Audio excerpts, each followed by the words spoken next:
നമസ്കാരം, ഞാൻ doctor Ann Mary Jacob, consultant pulmonologist SUT hospital Pattom Trivandrum. ഇന്ന് നമ്മൾ സംസാരിക്കുന്ന പുകവലിക്കുന്നത് കൊണ്ട് നമുക്ക് എന്ത് ആപത്തുണ്ടാകാം എന്നുള്ളതുമാണ്.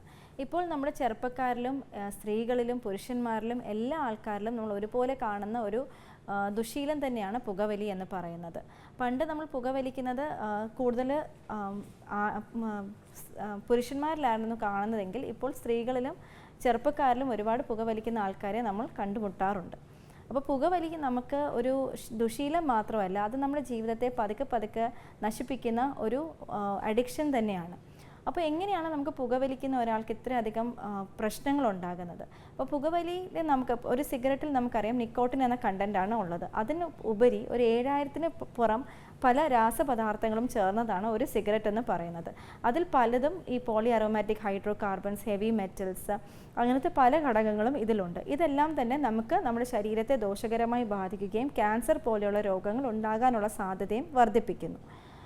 നമ്മുടെ ലങ്സ് എന്ന് പറയുന്നതിൻ്റെ എങ്ങനെയാണിത് ബാധിക്കുന്നതെന്ന് വെച്ചാൽ, നമ്മുടെ ശ്വാസകോശത്തിൻ്റെ പ്രതിരോധ ശേഷിയാണ് ഈ പുകവലി ആദ്യമായിട്ട് തകർക്കുന്നത്.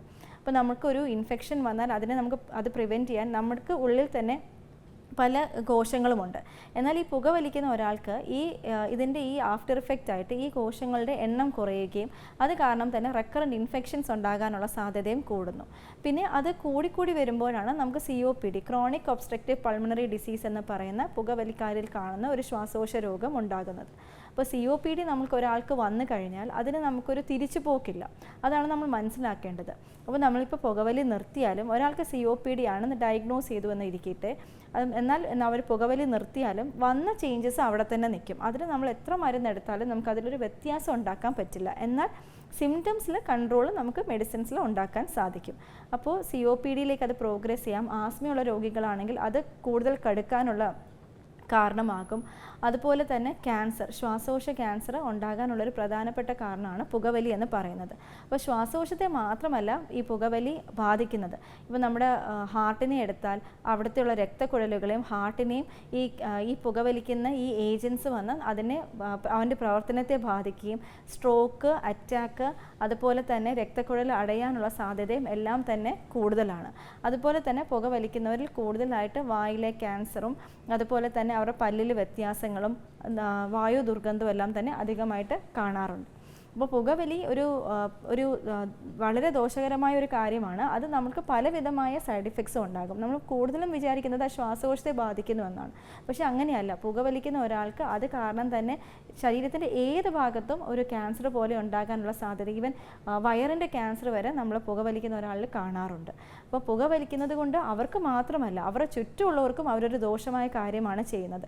പ്രത്യേകിച്ച് ഇപ്പം വീട്ടിലുള്ള മറ്റാൾക്കാർ, അവർ പുകവലിക്കുന്ന ആൾക്കാരായിരിക്കില്ല, പക്ഷേ ഈ പുകയുടെ പുക ശ്വസിക്കുന്നത് കൊണ്ട് തന്നെ അവർക്ക് പാസീവ് സ്മോക്കിംഗ് എന്ന് അതിന് നമ്മൾ പറയും. അതായത് അവർ പുക വലിക്കുന്നില്ല, പക്ഷെ ഒരാൾ പുക വലിക്കുന്നത് അവർ ശ്വസിക്കുന്നത് കൊണ്ട് അവരും ഇതുപോലെ തന്നെയാണ് അവരെ ഇത് അഫക്റ്റ് ചെയ്യുന്നത്.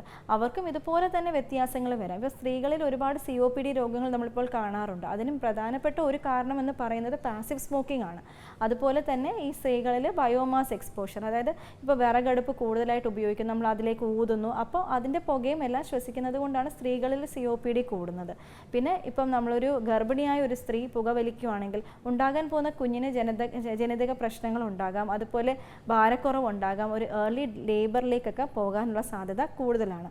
അപ്പോൾ പുകവലി നമുക്ക് നമ്മുടെ മനുഷ്യായുസ്സിനെ കുറയ്ക്കുന്ന ഒരു വിപത്ത് തന്നെയാണ്. എന്നാൽ നമുക്ക് പുകവലി നമുക്ക് വിചാരിച്ചാൽ അത് നിർത്താനും സാധിക്കും. അതിനായിട്ട് പല ചികിത്സകളും നമുക്കിപ്പോൾ അവൈലബിൾ ആയിട്ടുണ്ട്. ബേസിക്കലി നമുക്ക് വേണ്ടത് ആ വലിക്കുന്ന ആൾ തന്നെ ഒരു ദൃഢനിശ്ചയം എടുക്കണം. ഇനി ഞാൻ പുക വലിക്കില്ല എന്നത്. എന്തൊക്കെ പ്രലോഭനങ്ങൾ വന്നാലും നമ്മളത് പുക വലിക്കില്ല എന്ന് നമ്മൾ തന്നെ ദൃഢമായി നിശ്ചയിക്കുക.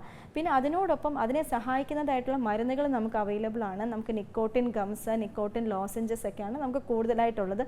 അതുപോലെ തന്നെ ഗുളികകളും നമുക്ക് അവൈലബിൾ ആണ്. അതെല്ലാം നമുക്കൊരു ഡോക്ടറിനെ കണ്ട ആ ഡോക്ടർ അതനുസരിച്ച് നിർദ്ദേശിക്കാവുന്നത് തന്നെയാണ്.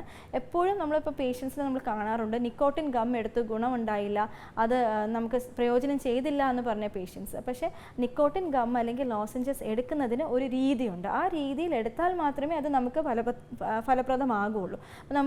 നമുക്ക് ഇഷ്ടമുള്ളതുപോലെ അത് എടുത്തു കഴിഞ്ഞാൽ നമുക്കതിൻ്റെ ഒരു ഫലം വരികയില്ല. അപ്പോൾ അതെല്ലാം നമുക്കിപ്പോൾ പുകവലിക്കുന്ന ഒരാൾ ഇത് എന്നെ കേൾക്കുന്നുണ്ടെങ്കിൽ, അയാൾക്കത് നിർത്താൻ ആഗ്രഹമുണ്ടെങ്കിൽ എത്രയും പെട്ടെന്ന് അടുത്തുള്ളൊരു ശ്വാസകോശ രോഗ വിദഗ്ധനെയോ അല്ലെങ്കിൽ ഒരു ഡോക്ടറിനെ, അവർക്ക് പരിചയമുള്ള ഒരു ഡോക്ടറിനെ കണ്ടാൽ അവർക്കത് സഹായിക്കാവുന്ന കാര്യം മാത്രമാണ്. അപ്പോൾ പുകവലി നിർത്തുക എന്നത് മാത്രമാണ് നമുക്ക് പുകവലിക്കുന്ന ഒരാൾക്ക് നമുക്ക് കൊടുക്കാനുള്ളൊരു മെസ്സേജ്. ഇത് കാരണം തന്നെ നമുക്ക് പല അസുഖങ്ങളും വരും. അതിനെ നമ്മളൊരു ചെയ്യുന്ന ഒരു ആക്ഷൻ്റെ ഫലമായിട്ടാണ് നമുക്ക് പല അസുഖങ്ങളും വരുന്നത്. അപ്പോൾ നമ്മളത് ചെയ്യാതിരിക്കുക, മറ്റുള്ളവരെ നമ്മൾ സഹായിക്കുക എന്നത് മാത്രമാണ് ഉള്ളത്. Thank you.